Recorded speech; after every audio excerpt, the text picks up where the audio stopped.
Thank you, Elizabeth. It's an honor to be here. I enjoyed also yesterday's interaction with your students. I always end up learning more from those sessions than they do. I don't know. That's been my experience to date. It speaks well for the group. I'd shared with you a piece I did for the Cairo Review, and rather than bore you by repeating what I'd said in that, I thought I'd talk about what I would refer to as the perils of Pakistan. For those of people of a certain age or those that are film buffs, there's a reference to the perils of Pauline, which was a series of adventures of this lady who used to find herself always at death's door, and then things would happen. So Pakistan likes to live dangerously. And Pakistan manages to go up and then go down, and that has also characterized the relationship between Pakistan and the United States. I've used the term roller coaster relationship for the US-Pakistan history, and it has never failed to disappoint. So every time when people are celebrating the rebirth of the relationship and the arrival of new leadership in Washington or in Islamabad, or Rawalpindi, to be more accurate, where the PAR resides at Army headquarters, I always am the contrarian voice saying, wait, this will go bad. And it does. And the reason for that is that Pakistan, in its relatively short life, has faced many internal and external challenges, but it hasn't yet decided what kind of a country it wants to be. And it reminds me of one of my favorite quotes from Alice in Wonderland, that when you don't know where you're going, any road will take you there. And I think that seems to be the mantra, that, you kind of strike out and proclaim victory. And in many ways, having been in the US since '72, and having been in Washington since '75, and having seen how the sausage is made in Washington, I think this applies equally to Washington and to the US policy making. It's a question of just proclaiming the right path, heading to it, and the heck with the results. And then if things go bad, the other party takes over, and they find the true path, and then they do their own thing. And so you kind of toggle between one party and the other. In Pakistan today, I would characterize the situation as one of a divided polity. It is a polity where there's a very sharp division between the civil and the military, and among the different political parties. You have, across the spectrum, in the formal political structure, the Islamic parties, with the Islamist parties, which I use to differentiate the more activist groups that don't quite know whether they belong outside the system and should have relationship with the militants, or belong inside the system and want to build it from within. And then you have essentially the emergence of two dynastic parties. The Pakistan People's Party, which was once owned by the family of its founder, Zulfikar Ali Bhutto.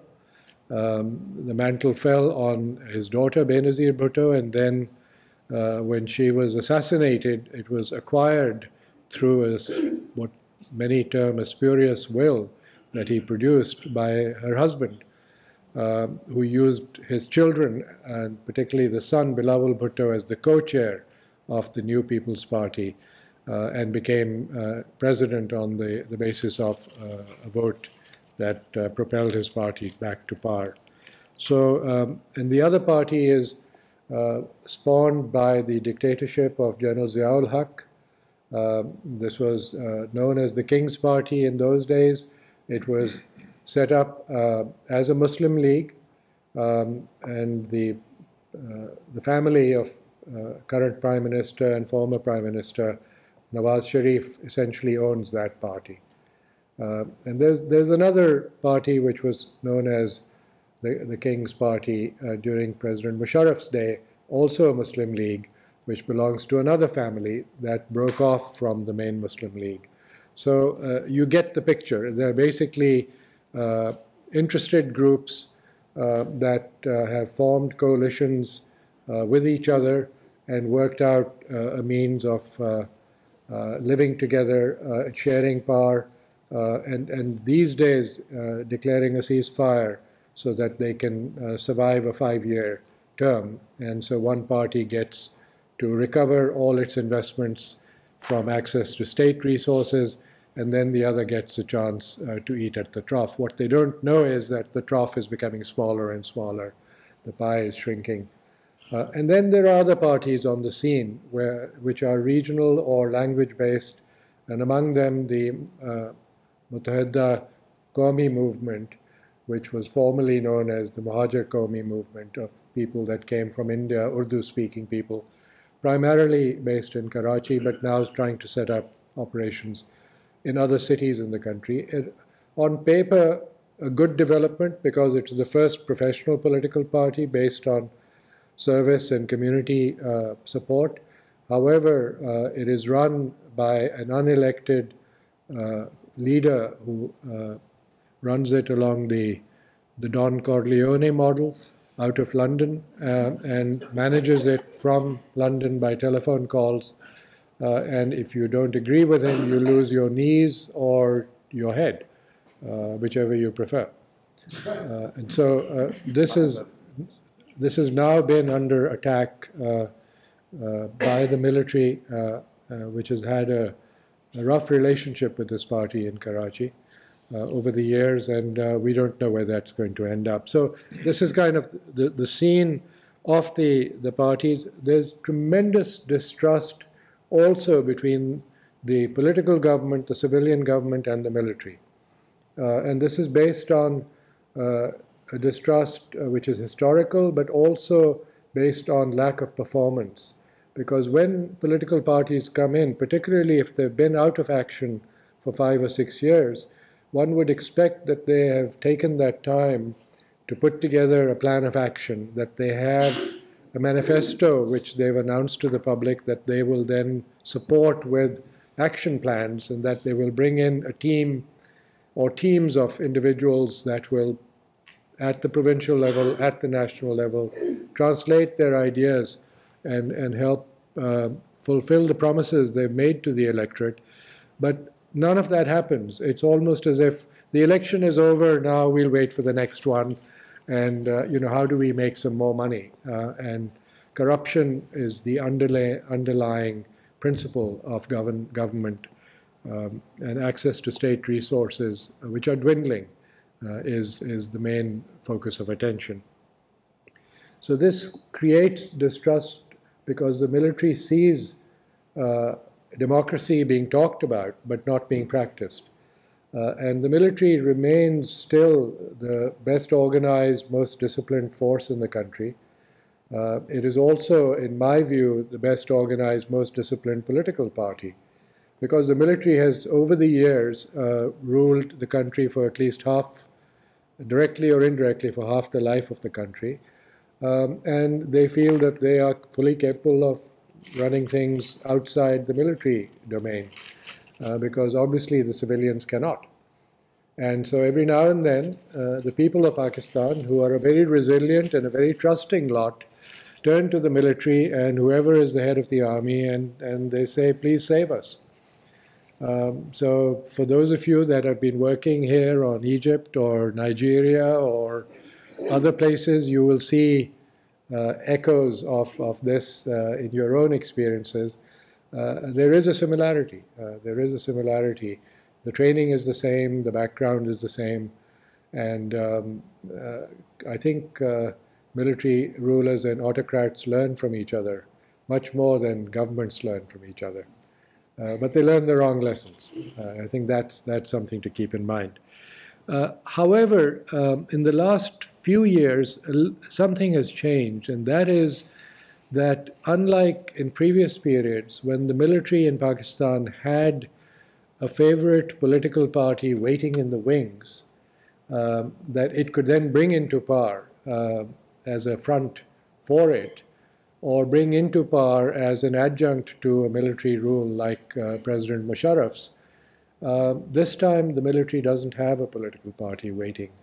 There was some discussion of the role of a new party that is not new. It's been around for 17 years, but that's emerged as a force in the last couple of years, and that's the party of the former cricket captain Imran Khan, the Pakistan Tehreek-e-Insaf, the Movement for Justice.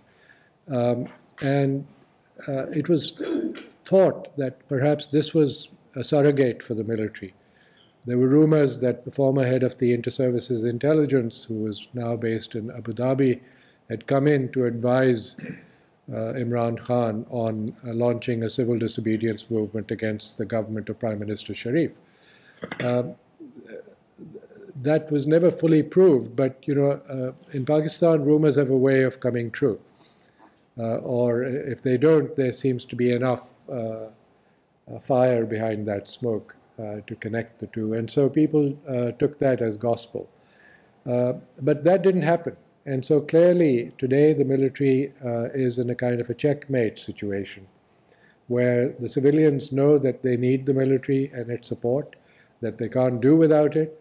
And they need it particularly because the security situation in the country has deteriorated rapidly as an adjunct to the war in Afghanistan and the movement of Pakistani troops to the border region, which is known as FATA, the Federally Administered Tribal Area.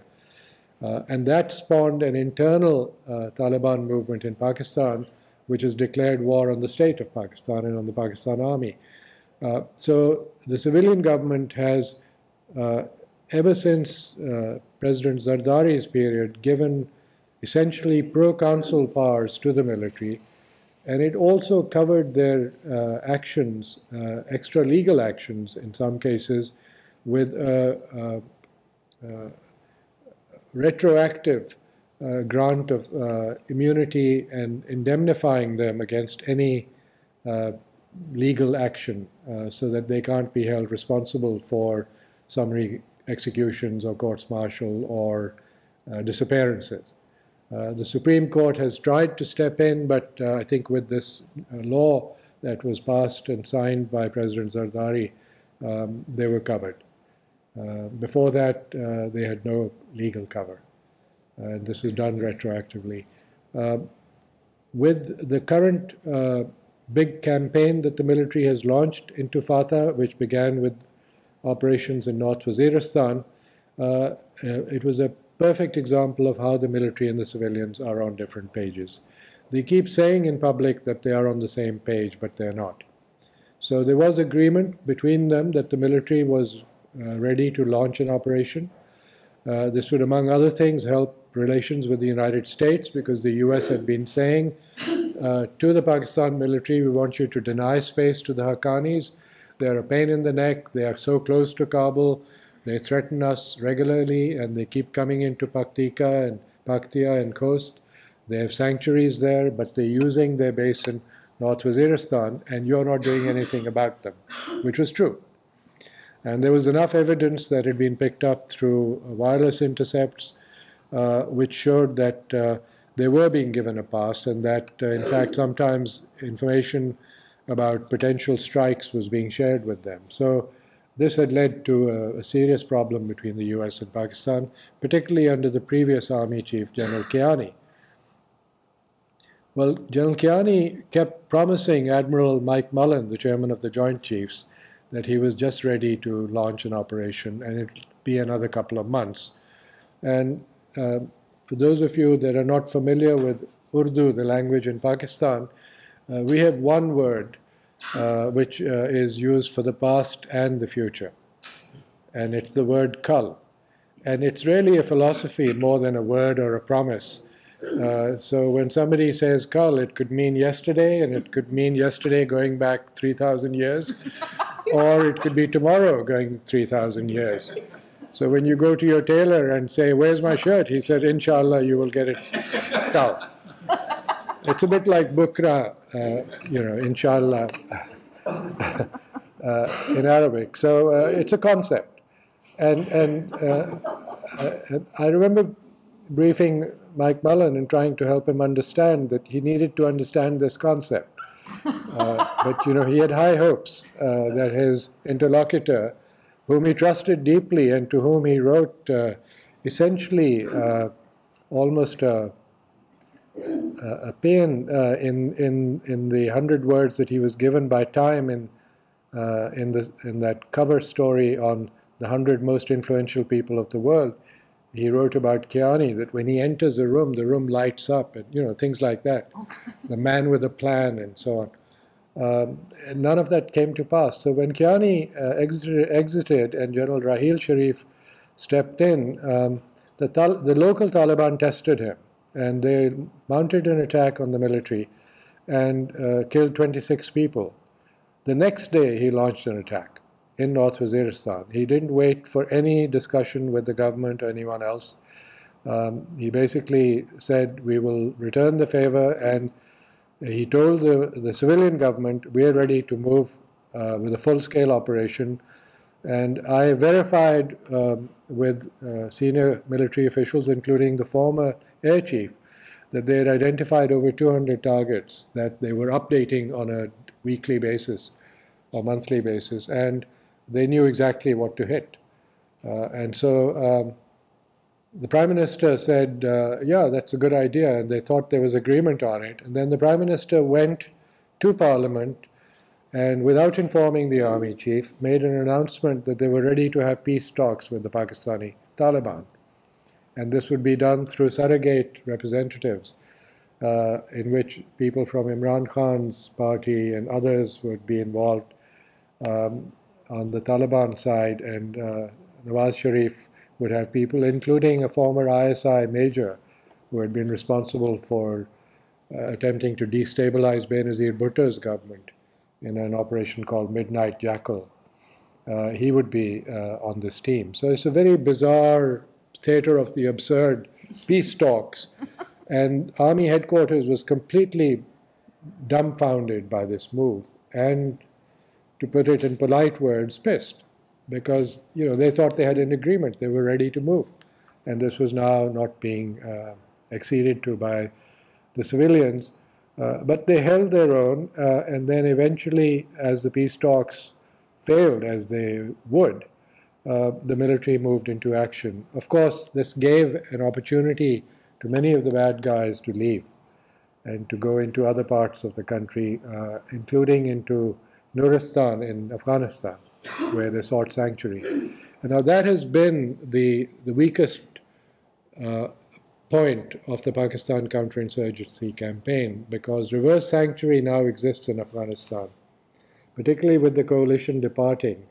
And the worst nightmare that they have, and this was confirmed by General Kiani, and it's confirmed by his successor, the worst nightmare they have is of a Taliban government in Kabul, because then you have all of Afghanistan available as a reverse sanctuary for the Pakistani Taliban and all other militants.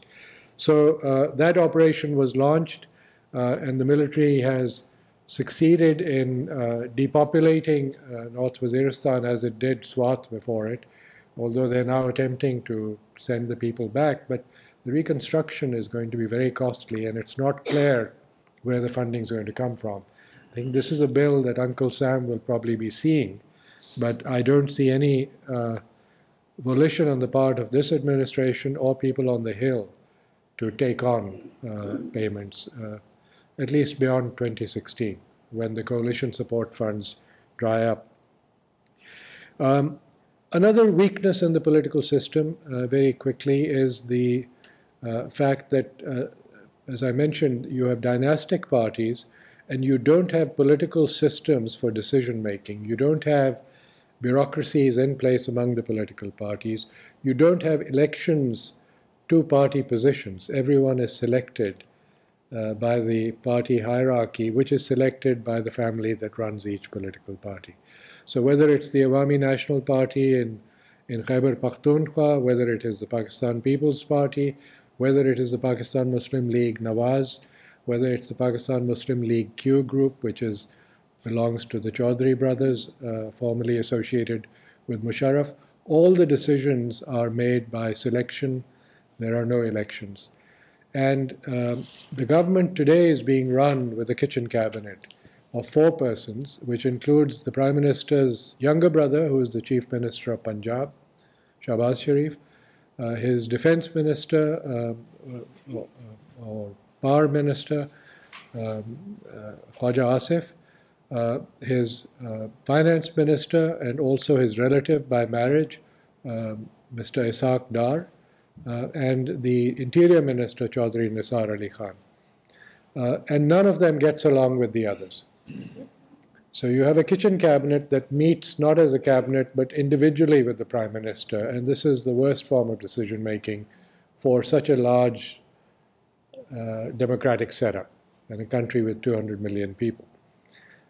So decisions don't get made, or if they are made, they're overturned, or people give misinformation to the Prime Minister and then he has to backtrack. So all kinds of troubles have ensued as a result. The economic challenges are huge, and the economic and demographic challenges are linked because, as I said, 200 million people with a youth bulge which is going to be with Pakistan for some years. It'll probably disappear around 2030. But Pakistan needs to create roughly 3 million jobs, new jobs a year. And till now it's been losing jobs, largely because of an energy crisis due to mismanagement, poor distribution and corruption, and because of security issues when foreign direct investment has been plummeting.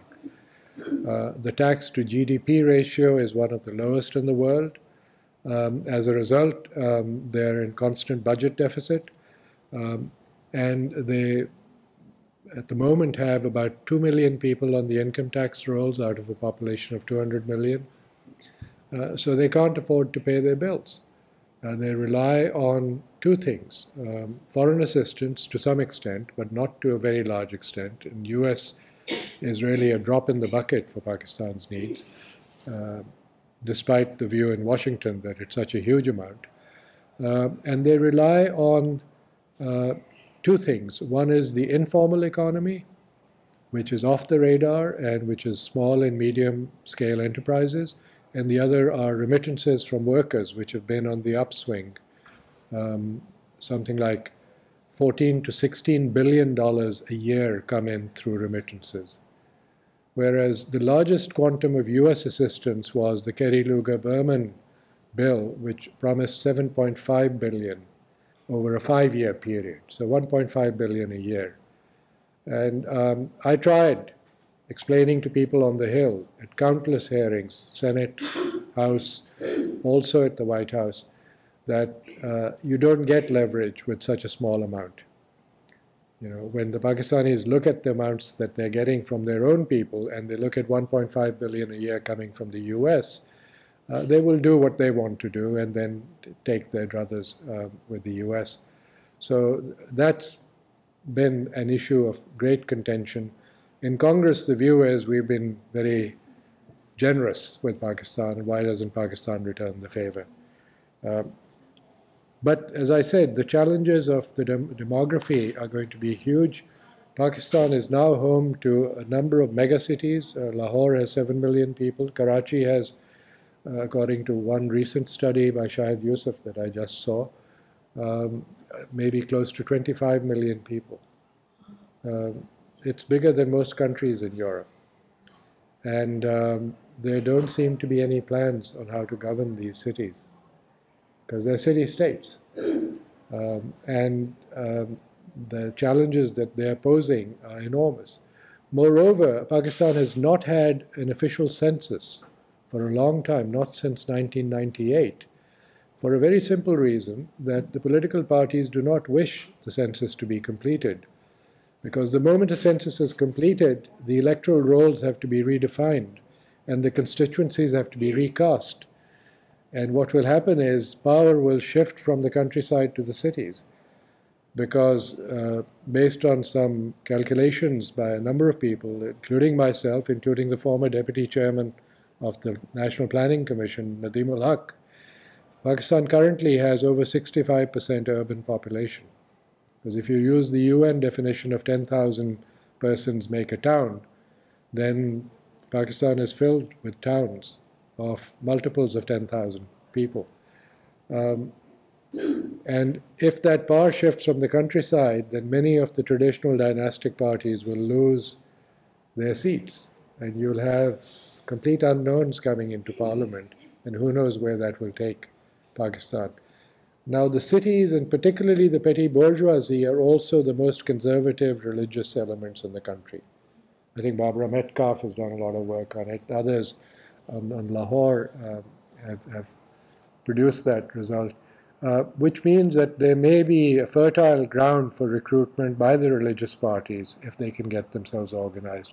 So the Egypt example may be worth looking at. The Brotherhood, if that model is applied by these parties and if they have elections, then as they do. This is an interesting footnote. The only party in Pakistan that actually has elections regularly at the community level and all the way to the top, and actually turfed out its head of the party after one term recently, was the Jamaat-e-Islami, which is related to the Brotherhood, to the Ikhwan. The founder of the Jamaat-e-Islami influenced the Ikhwan al-Muslimin. So there's a clash. There's a clash between the city and the countryside. And the imbalance between the provinces is another big issue. Punjab is huge and dominates the political, administrative, and economic structure. 62% of the army is from the Punjab. 14.6% of the army is from Khyber Pakhtunkhwa. They've widened their recruitment now to Baluchistan and Sindh. But many of the people that are being recruited are immigrants from other provinces to Baluchistan and Sindh. So they're not native to the provinces. That's creating its own dynamic. This is kind of the internal situation. Let me just spend a few minutes on the regional, and then we'll open it up to questions. Afghanistan, as I said, I've already mentioned, continues to be very closely tied at the hip to Pakistan. What happens in Afghanistan affects Pakistan and vice versa. The government of President Karzai had no patience and no trust in Pakistan, for good reason, because Pakistan was allowing the Afghan Taliban to operate from sanctuaries inside its territory. The government of President Ghani has decided to change things and set up a relationship for a while, and I don't know how long that will last. Before he came to power, he had an idea.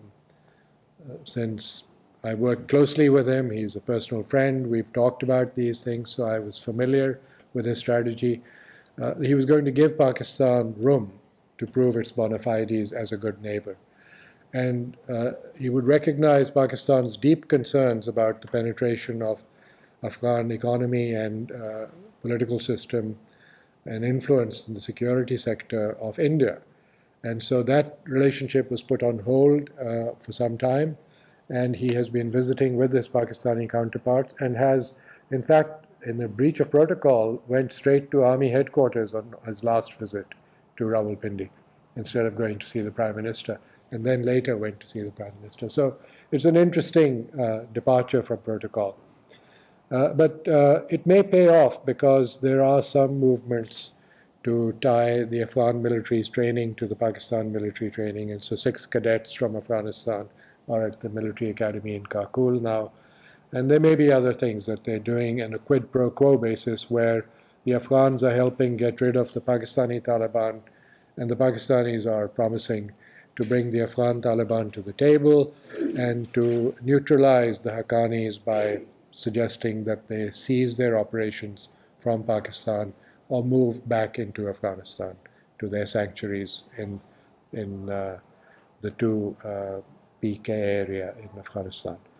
The Chinese have put pressure on both Afghanistan and Pakistan to make up because they see a great threat from militancy which is being trained and spawned in Fatah, where Uyghur exiles have been caught in Xinjiang who've admitted to being trained in Fatah.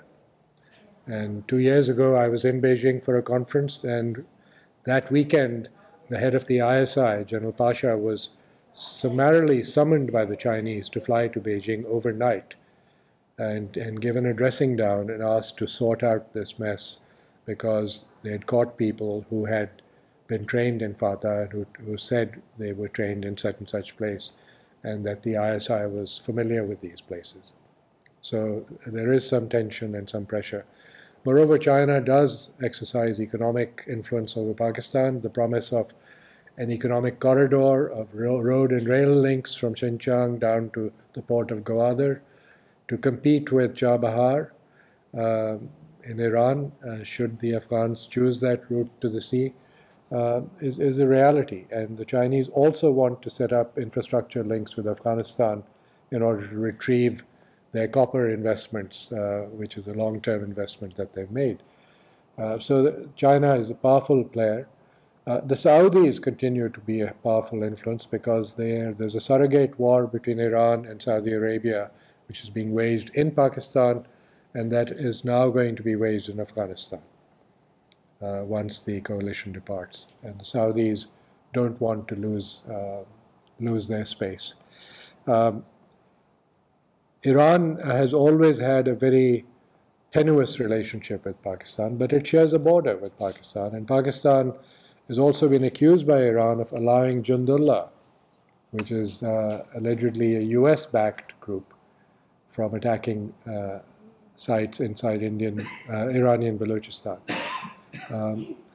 India and Pakistan, I don't have to explain to you. It's a long-time rivalry, and there is a chess game played on the map of South Asia where Pakistan ends up fomenting trouble in Kashmir, and then India foments trouble in Khyber Pakhtunkhwa or in Balochistan, or through their consulate in Zahedan in Balochistan. So enough documentation of this. Christine Fair wrote a piece about this based on interviews she had with somebody at the Indian consulate in Zahedan. And there have been other instances of support. There was one report that Indian cultural centers, particularly in the border region with Pakistan, have been closed by President Ghani at the request of the Pakistanis because they were being used for some of these activities. I don't know how accurate that is, but if it is, then it's certainly a confidence-building measure for relationships between Afghanistan and Pakistan. The other big player in the region continues to be the United States.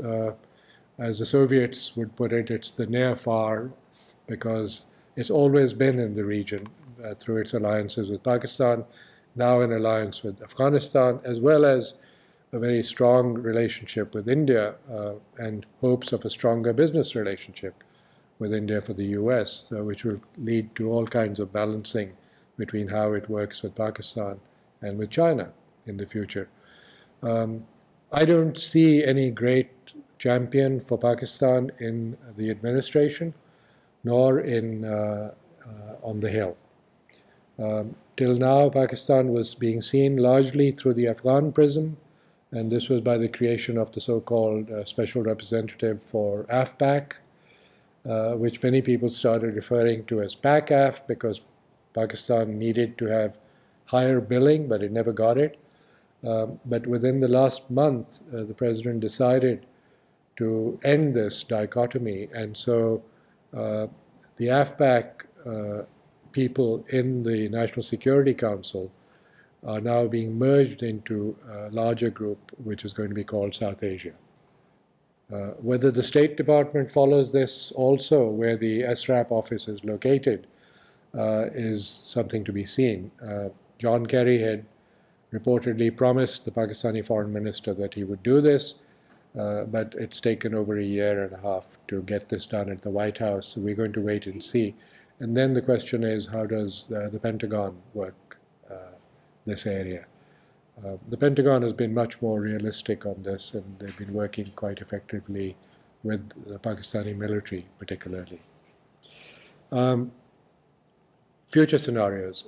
I think Pakistan, within the next 5 years, will determine its fate. Whether the centrifugal forces that have been nurtured and unleashed by successive governments and military actions will break up the country into one, two, or more parts is something that is to be seen.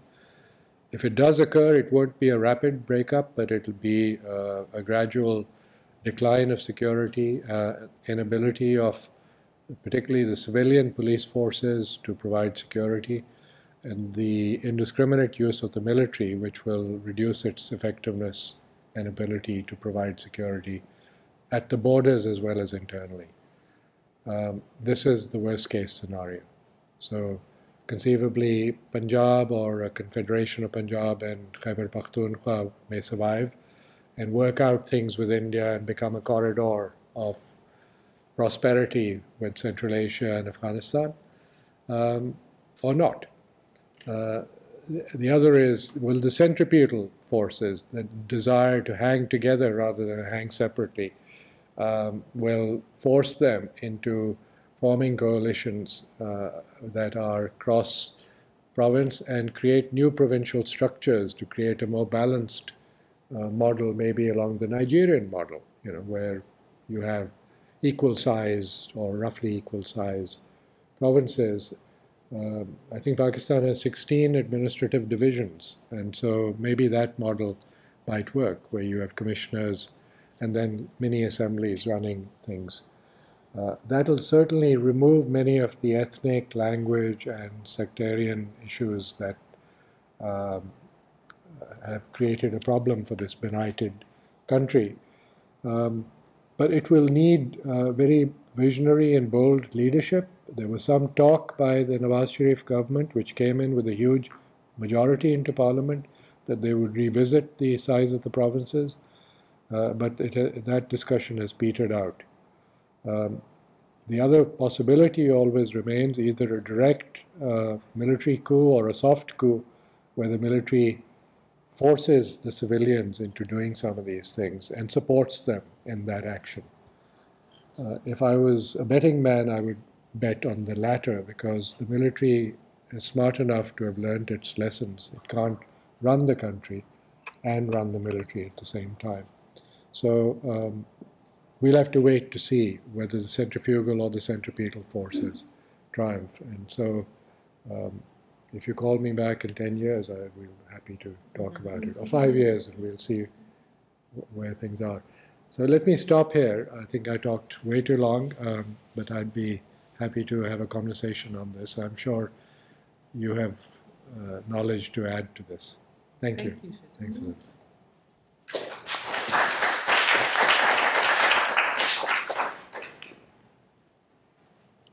Questions? Yes, Karen. First of all, thank you very much for a very enlightening talk. I knew Pakistan was a complicated situation. Now I know more than I had imagined. So thank you. But I was wondering where harboring bin Laden, years ago, played into your constellation of players there in Pakistan. What was it all about? Yeah, I think your question contains an assumption. When you use harboring, it means that there was volition. I don't know. I mean, this is an area of my interest, and so I've been trying to ferret out all the information that I can. And indeed, last night Elizabeth and I talked, and I shared with her some things that I'm still working on. There are possibilities that there was a super secret cell within the ISI. People have alluded to that. That was so compartmentalized, because all intelligence agencies are heavily compartmentalized. And within them, you can create a further compartment that you can have a watertight system where somebody keeps tabs on or keeps in touch with or whatever, in order to make sure that you can neutralize the AQ when it's needed. But publicly, the AQ declared war on the state of Pakistan, and they tried to kill Musharraf when he was president. And knowing Musharraf as an individual, I think he would be very loath to provide any kind of safe haven for the head of Al-Qaeda. So there are these conflicting strands that one has to keep in mind. However, the fact that he was in the military cantonment near the military academy, near Abbottabad, is often cited. And if I was AQ, I would be seeking refuge in a military cantonment also, because that's where you wouldn't look. If you want to hide under a candle, that's the darkest area around. Remember also that Khalid Sheikh Mohammed was picked up in Westridge, which is part of the Rawalpindi cantonment and less than half a mile from army headquarters. So that'd be the safest place to be. There was no ostensible guard. At least the information gathered by the US from material captured there indicates that there was no one keeping an eye on this place from the Pakistani intelligence side. Otherwise, they would have identified potential sites and locations of the handlers. So this was obviously a very insulated place. Communication was by human being, not by electronic means, so that it couldn't be penetrated in any other way. And the house was very nondescript, unlike US media portrayals of it as $1 million mansion. It's really a very slapdash construction of brick and mortar, and looked a lot like many other homes in the area. And people like their privacy, so they build huge walls and huge gates. You drive down Lahore, even the tonier parts of Lahore in Gulbarg, you find huge gates. Reminds me of my visits to Cali, Colombia, at the heyday of the drug mafia there. The same architecture pervaded that landscape. So I don't know what they would gain from it, except it is alleged that, this was a cash cow and so long as the AQ was active. But I think AQ has stopped being active now as a major player because it was a franchise operation. And Zawahiri is no longer calling global shots. He's got people all over. I think Maulaki would probably have been the most suitable to take over that mantle, but the US realized it and went and killed him in Yemen.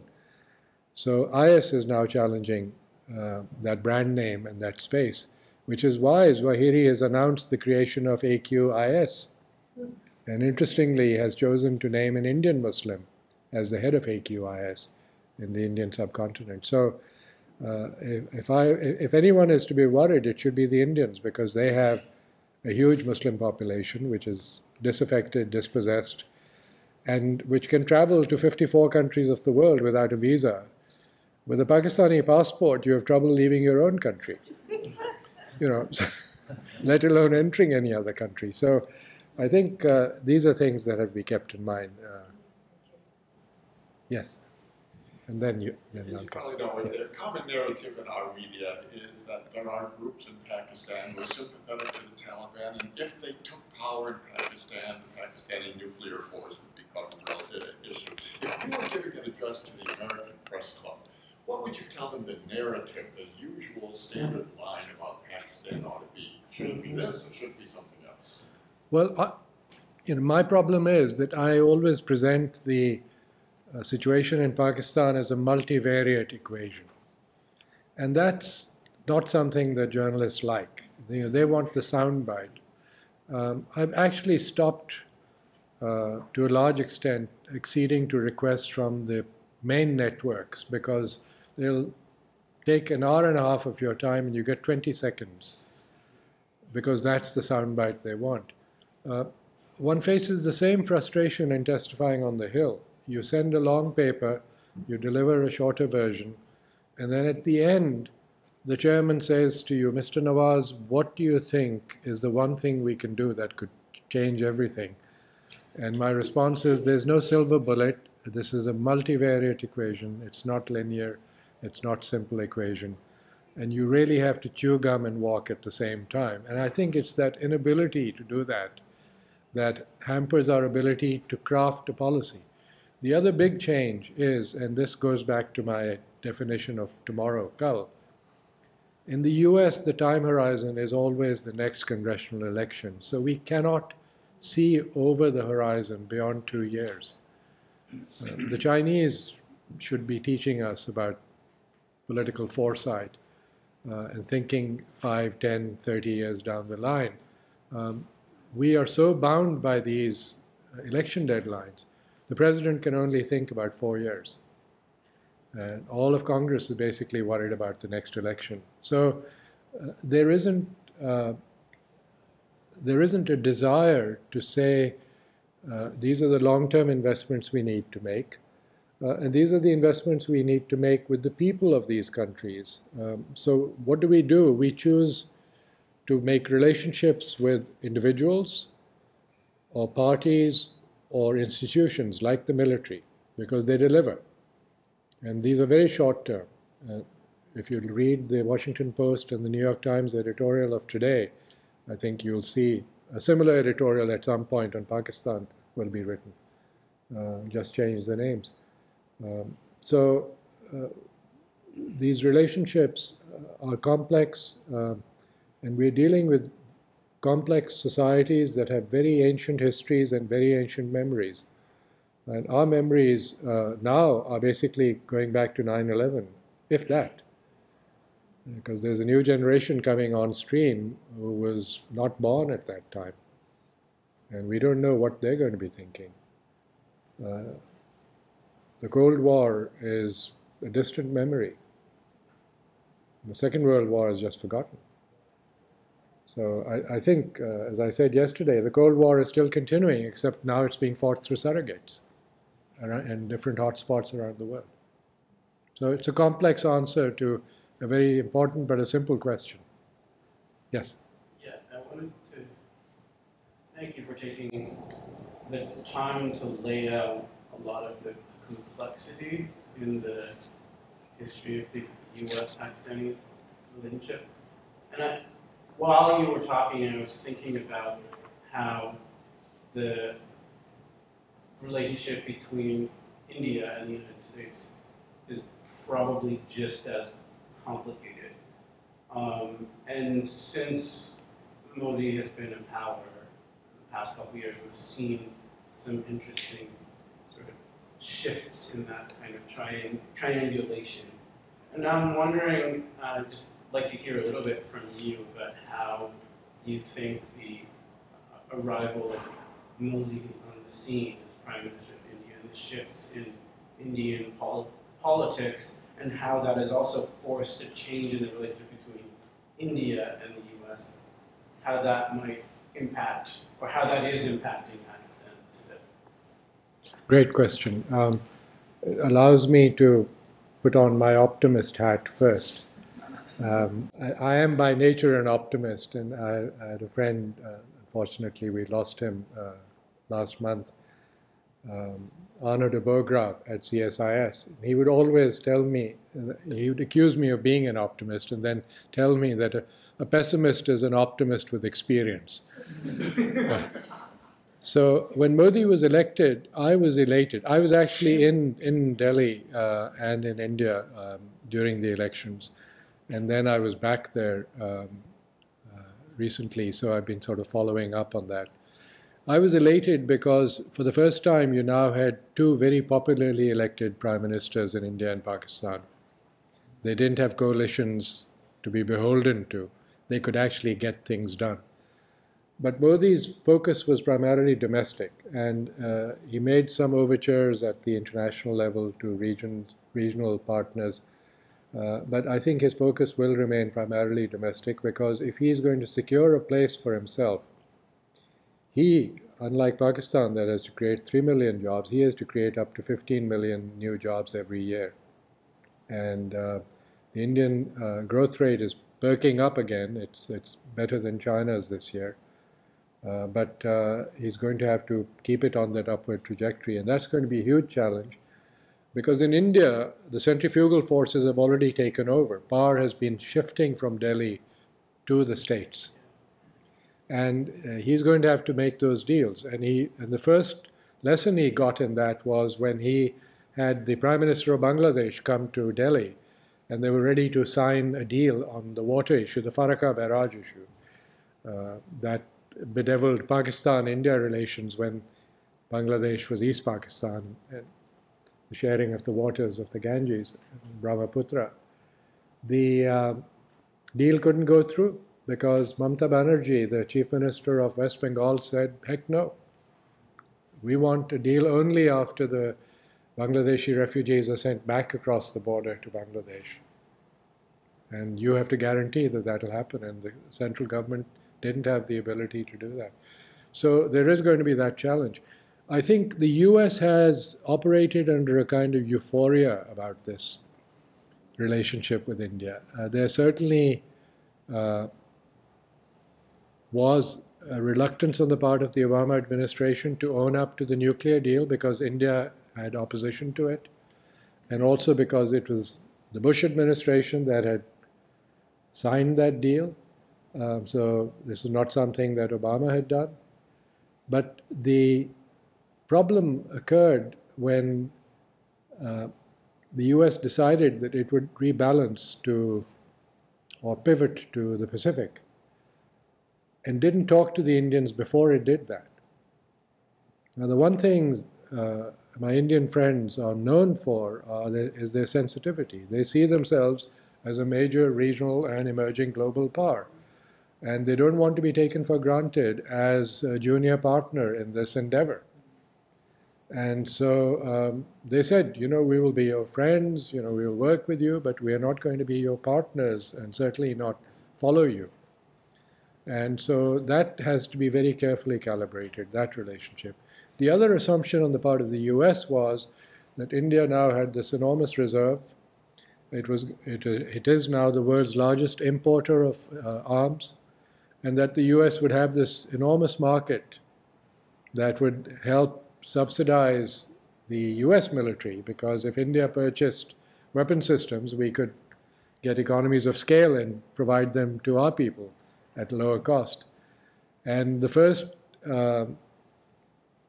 element we threw into this equation was our new fighter jets. And we sent 2 of them. The Indians set a bunch of objective criteria for all the competing planes, and the first plane failed to meet one of them, and the second was sent up and failed to meet the same criterion. It was supposed to do something at 80,000 feet and couldn't do it, or 60,000 feet and couldn't do it. And so the US plane was thrown out of the competition, and the US ambassador resigned. And it took a while to replace him. And Nancy Powell was sent in, and she was an old Pakistan hand, but it was good because she knew Pakistan and could work with India too. However, she resigned right after the elections, and it took the US well over 6 months to find a replacement. So there are these gaps in this relationship which the US is finding hard to fill. I think the president now doesn't have that much time to devote to it. He's made a huge effort by going a second time to India, but he will need a lot of help from the Hill, and I don't think the Republicans are going to be that keen to help him. I have a feeling they're not. So it'll be a tough challenge. It'll be a very tough challenge. And India still hasn't made up its mind on whether they will buy the Rafale, which was supposedly in the lead for that fighter role, because the Russians are back in the game, and the Russians provide almost 2/3 of the Air Force equipment for India. That's a very old relationship. And the US is going to be deeply disappointed. They have sold them transport aircraft and then some other systems, but the fighter jet is the big prize. Tim? Sorry. Jen? Go ahead. And then I'll come to you. Well, first, thanks for the talk. I found it very informative. I have a question. I guess I have a series of questions about the economic dimension that you brought up. From the article you sent us, one thing that jumped out was that you argued that one of Shari's best defenses against a military coup would be to build up an economic performance. And so I'm just trying to kind of figure out the picture that you're painting in the sense that you say that the economy is struggling, but it's in many of these mega cities. So I'm trying to figure out where the money is coming from to develop these cities. Is this from the remittances? And are the remittances from whom are the remittances? Where are the remittances coming from? Yes. And a secondary question, or a question I'm just curious about is, does Pakistan have a position on the Asia Investment Infrastructure Bank that is trying to be set up right now? On the last one, I'm not sure what the official position is. I think India will probably play a major role in that enterprise, and so that will certainly color Pakistan's view of it. But with the Europeans coming in, I think Pakistan may want to ride along. On the economy, remittances are certainly a major factor because they provide a direct transfer from workers to their place where they send the money, whether it's the villages or the cities. And the traditional pattern has been when people send money to their relatives and families in the villages, they first build a better home, then they add a refrigerator, electricity, a television, and so on. And then they build a home on the outskirts of the nearest town or city so that they can educate their kids and get them better health and so on. So this has kind of been the pattern. And they invest in the informal sector and in transport, small shops, and so on. So this is the other. So there's a direct transfer. The growth that has occurred in Pakistan is not because of government, but in spite of government. And this is the direct transfer that's responsible for urbanization and development that has occurred. The other is the informal sector and the small and medium scale enterprises that operate outside the tax net. Those have not been captured by official data. And therefore, you see much less poverty, relatively speaking, in Pakistan than you do in India because of this. And that's what's keeping the country afloat. When you go to Pakistan, you see evidence of wealth, not wild wealth, not like in the Gulf states, but you see people well-dressed. You won't see a beggar who's not wearing shoes. You will see beggars, but they're clothed and they're wearing shoes and they're not in tatters. So there are signs of some resiliency in the economy. The key to economic revival is going to be governance. And that means reviving the bureaucratic structure, having government that is responsive, and using technology to do that. Interestingly, during Musharraf's period, when he set up local government, the weakest link in that endeavor was that he failed to give fiscal autonomy to local government. So they became his slaves and his way of bypassing the political system. I think if that can be done, the political parties will find that they have a much stronger structure on which to base their activities. But it, by definition, means that they can no longer be dynastic and that you can't have a family running and selecting people all the time. So that's really going to be the key. Good governance and the ability to respond to people's needs, which happened in Musharraf's time. So in Faisalabad, for instance, the local council had a website that posted every month all the requests that they had received for services from the local population. And it actually had notes on what was done. So Mr. X from such and such mahalla came and wanted a standpipe installed on his street so that the neighborhood could get water. And then it says, we're digging the thing, and then the next month it says, we've now added a standpipe and water is being delivered. Or whatever the issue was Patrick, I'll come to you, but I think we have a question at the back. Sorry. That's okay. You didn't say anything about U.S. drone strikes in Pakistan, and so I'd be curious to hear you say a bit about the impact of U.S. drone strikes, and in particular, I'm curious about public opinion in Fatah and then in the rest of the country about the drone strikes, and then also about some of the effects of drone strikes, perhaps on domestic politics, on counterinsurgency efforts, and on U.S.-Pakistani relations. Okay, for those that want the long answer, there's I did a piece, it's a little out of date, but I think it's still relevant on this topic for the Georgetown Journal of International Affairs. But the short answer is that there are two lines of thought in Pakistan, and have been for quite some time, on drones within the area of the drone strikes, which is Fatah. And it's been confined to Fatah. It hasn't come into Balochistan or into the settled areas of Pakistan. And the US is still denying that there are drone strikes that the US is launching. I once received an email answer to a question I'd sent to the Pentagon, and it referred to the drones, our drone strikes, and then I got an email in a nanosecond after that saying, please delete that email, this is the corrected version that you should be reading. So the US denies that the US is involved. In Fatah, the people don't like the drone strikes. But they also appreciate them because they get rid of the bad guys who've brought all this pestilence and warfare onto that region. So it's these rich guys who come in and rent a place and then move on to the next place after a month. And they bring this unwanted attention. And a lot of innocent people get killed when the strikes are not accurate or they go awry. In the rest of the country, the government was complicit because of its two-faced policy. And the previous government, and as well as the current government, continues this, where they bemoan drone strikes as infringing upon the sovereignty of Pakistan.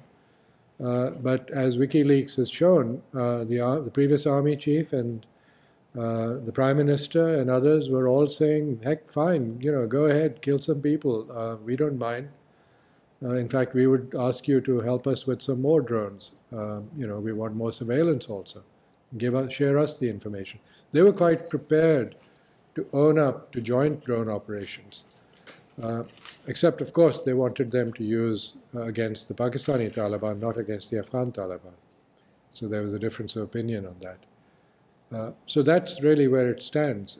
I think when we depart from Afghanistan, our ability to mount these attacks will go down, and to support the Afghan troops, which is what we are doing now. In Afghanistan, I think a majority of the strikes are not being publicized, but are really directed in support of Afghan national security forces operations.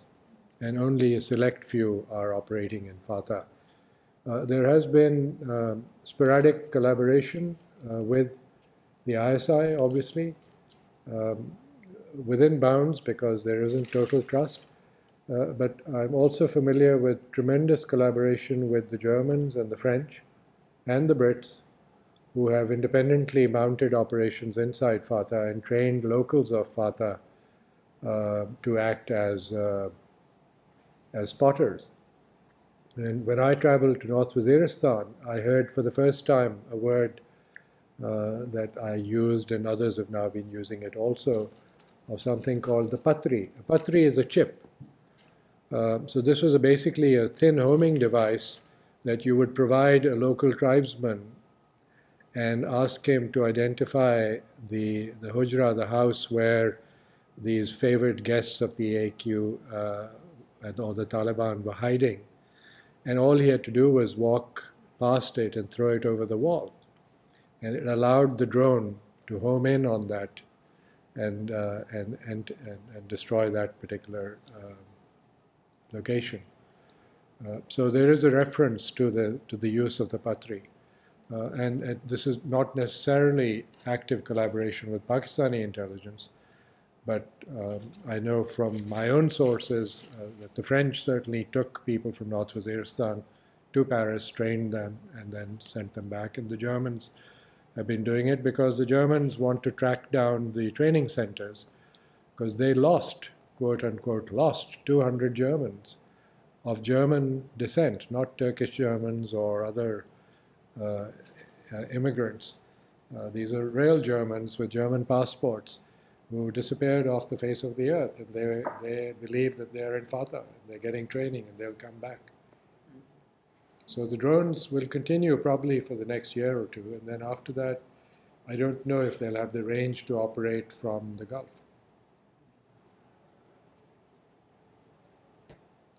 You have a question, Patrick? Oh, I Yes, Patrick, yes. I was Yes, he sort of does. surprising, and I think that was part of your intention in saying that the only parties in Pakistan that really operate at a democratic level from top to bottom are the Islamist parties. You know, that's we certainly don't associate Islamism with democracy in most sort of Western media.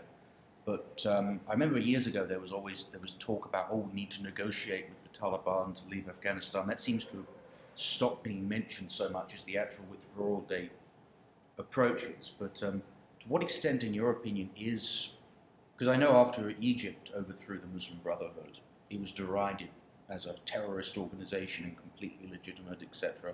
To what extent is it just a reality that, the powers that be have to recognize an Islamist presence within politics? And do you think it's possible to have an Islamist presence within politics and have a democratic polity at the same time?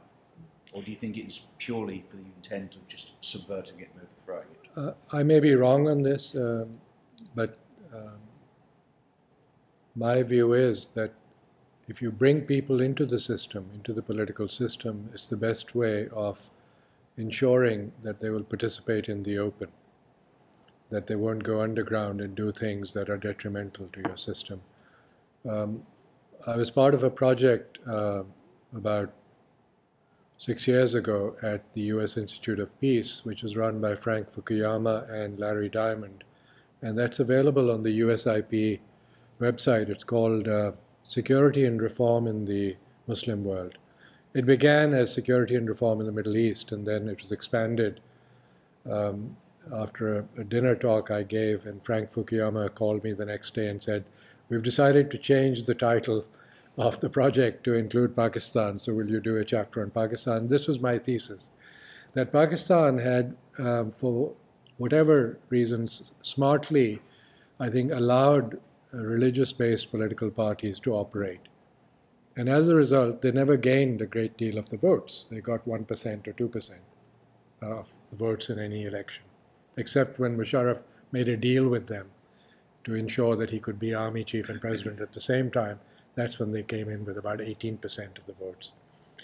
But they went back to their 1 to 2% in the subsequent elections. So my view was that I think Egypt had made a mistake in pushing the Ikhwan underground. Of course, the Ikhwan may have made a mistake when they came to power in trying to push through things in a manner which created an immediate reaction from the military. But I think allowing religious-based political parties is one way of ensuring that you will hear their views and they will vote in parliament, and that's how they will effect change.